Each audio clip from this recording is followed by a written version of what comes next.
Innal hamdalillah nahmaduhu wa nasta'inuhu wa nastaghfiruh wa na'udzu billahi min syururi anfusina wa min sayyiati a'malina may yahdihillahu fala mudhillalah wa may yudlil fala hadiyalah.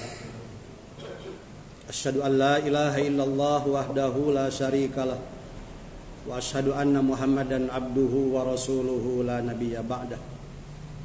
Allahumma fasholli wa sallim ala sayyidina Muhammadin kana shadiqul wa'di wa kana rasulan nabiyya wa ala alihi wa sahbihi alladhina yuhsinuna islamahum wa lam yaf'alu syai'an fariya.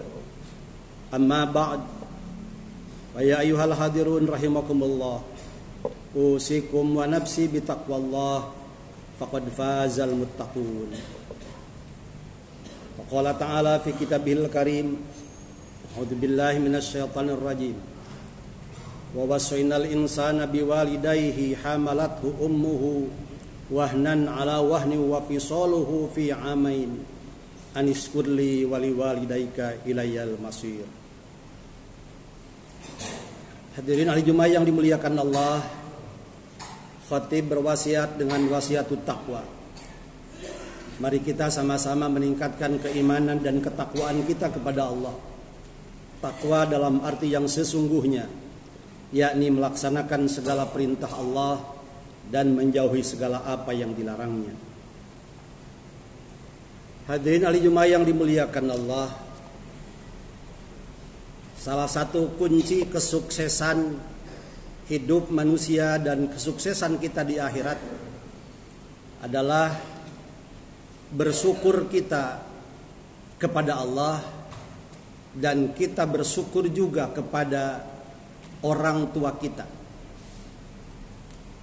Dengan bersyukur itulah sebagaimana janji Allah, la in syakartum la azidannakum wa la in kafartum inna adzabi lasadid. Apabila kalian bersyukur atas nikmat yang Allah berikan kepada kita, maka Allah akan menambah keberkahan atas segala nikmat itu. Dan apabila kita kufur kepada nikmat yang Allah berikan kepada kita, maka ingatlah siksa Allah teramat pedih. Dalam konteks bersyukur kepada Allah dan kepada kedua orang tua, kita bisa melihat salah satu ayat Al-Quran, surat Luqman ayat 14. A'udzubillahi minasyaitonir rajim. Wa wassaynal insana biwalidayhi hamalathu ummuhu wahnan ala wahni wa fisaluhu fi amaini anishkurli wa liwalidayka ilayal masir. Dan kami, kata Allah, mewasiatkan kepada manusia biwalidayhi, agar ingat kepada kedua orang tua. Hamalathu ummuhu, yang ibunya telah mengandungnya, wahnan ala wahnin, dalam keadaan payah, dalam keadaan berat, wa fisaluhu fi amaini, dan menyapihnya dalam usia 2 tahun. Aniskurli, maka hendaklah kalian bersyukur kepadaku, wali walidaika, dan kepada kedua orang tuamu, ilayal masir, kepada kamilah kalian akan kembali. Kalau kita mencermati ayat ini, Allah mewasiatkan kepada manusia bahwa kita harus bersyukur. Yang pertama kata Allah, aniskurli, kalian harus bersyukur kepada Allah. Dan yang luar biasanya, Perintah bersyukur setelah kita harus bersyukur kepada Allah, walidaika, dan kepada kedua orang tuamu kalian harus bersyukur, kalian harus berterima kasih. Bersyukur kepada Allah tentu dengan melaksanakan segala perintah Allah dan menjauhi segala apa yang dilarang oleh Allah Subhanahu wa taala. Bersyukur kepada Allah yakni dengan melaksanakan takwa kepada Allah Subhanahu wa taala. Dan bersyukur kepada kedua orang tua yakni mencari ridho orang tua, mencari ridho ibu, mencari ridho ayah kita yang telah mengandung kita dengan susah payah selama 9 bulan dan menyapihnya pada usia kita berumur 2 tahun. Karena apa? Karena dalam hadis dikatakan ridallah fi ridal walidain wa suhtullah fi suhtil walidain.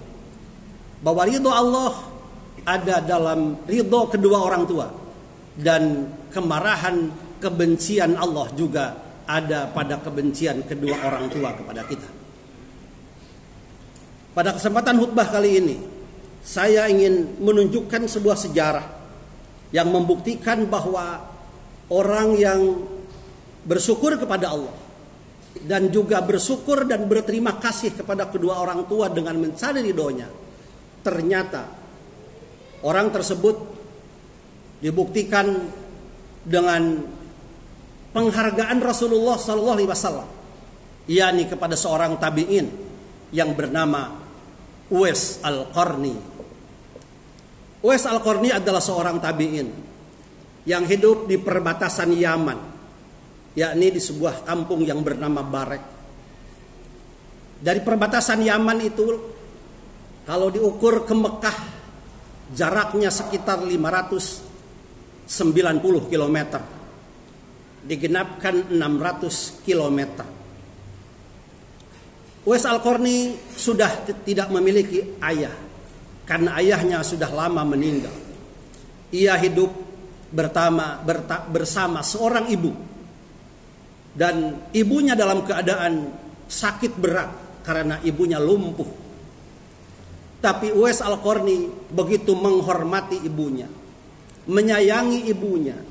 Dalam keadaan miskin, tidak punya apa-apa, dia hanya berusaha serabutan dengan mengembala kambing atau domba milik orang lain. Terus dia melayani dan menghormati orang tuanya yang sudah lumpuh itu. Tanpa diduga, suatu saat ibunya berkata kepada Uwais Al-Qarni, anaknya. Diriwayatkan bahwa Uwais Al-Qarni juga mempunyai sebuah penyakit. Penyakitnya yakni penyakit sopak atau penyakit belang. Suatu saat ibunya berkata kepada Uwais Al-Qarni, anakku, mungkin kita tidak lama lagi bersama hidup di dunia ini. Sebelum meninggal saya punya keinginan. Apa keinginan orang tuanya, keinginan ibunya kepada Uwais Al-Qarni? Kata ibunya, anakku, mohon diusahakan, saya ingin berangkat menunaikan ibadah haji ke tanah suci Makkah. Terkejut Uwais Al-Qarni, sebab secara lahiriah permintaan itu begitu berat, karena dia seorang miskin yang apabila orang melaksanakan ibadah haji dari Yaman dengan jarak 600 km ke Makkah harus menggunakan kendaraan, paling tidak harus memiliki seekor unta yang baik, unta yang hebat yang bisa dipergunakan untuk perjalanan sejarak itu. Tapi sebagai seorang miskin, ia tidak memiliki apa-apa, tidak memiliki kendaraan apapun. Tapi itulah permintaan dari seorang ibu yang tidak mungkin ditolak oleh Uwais Al-Qarni, seorang anak yang soleh itu. Maka apa yang ada dalam pikirannya? Saya harus memberangkatkan ibu saya yang lumpuh itu untuk melaksanakan ibadah haji ke tanah suci Makkah Al-Mukarramah. Dan tidak ada cara lain yang bisa saya lakukan. Saya harus kuat menggendong ibunda untuk melaksanakan ibadah haji ke tanah suci Makkah dalam jarak tempuh 600 km. Ia merasa badannya lemah, tidak mungkin bisa menggendong ibunya. Kemudian ia berpikir untuk melatih diri agar menjadi orang yang kuat, yang tegap, yang mampu menggendong ibunya. Apa yang ia lakukan? Ia kemudian membeli seekor anak lembu atau anak sapi yang masih kecil. Kemudian ia membuat sebuah kandang di atas bukit. Setiap hari Uwais Al-Qarni mengangkat lembu itu dari bawah naik ke atas bukit. Turun kembali, naik lagi. Setiap hari. Dan riwayat mengatakan selama 8 bulan ia melakukan hal itu. Sampai-sampai orang berkata, Uwais Al-Qarni kini sudah gila. Karena pekerjaannya, perbuatannya sangat aneh. Ia mengangkat seekor anak lembu. Terus ia melakukan hal itu setiap hari. Sampai anak lembunya semakin besar, semakin besar, semakin besar. Dan sampailah dalam usia 8 bulan. Anak lembu itu kini menjadi 100 kilo beratnya. Ia terus mengangkatnya. Dan ia kuat mengangkat seekor lembu yang dulu kecil. Sekarang menjadi 100 kilogram beratnya. Sampailah kepada musim haji. Dan ia sudah merasa bahwa ia mampu mengangkat seekor sapi yang beratnya 100 kilo. Maka dalam pikirannya ia akan mampu menggendong ibunya dari Yaman, perbatasan Yaman menuju Makkah Al-Mukarramah. Sampailah musim haji. Kemudian ia berangkat bersama ibunya. Ibunya digendongnya.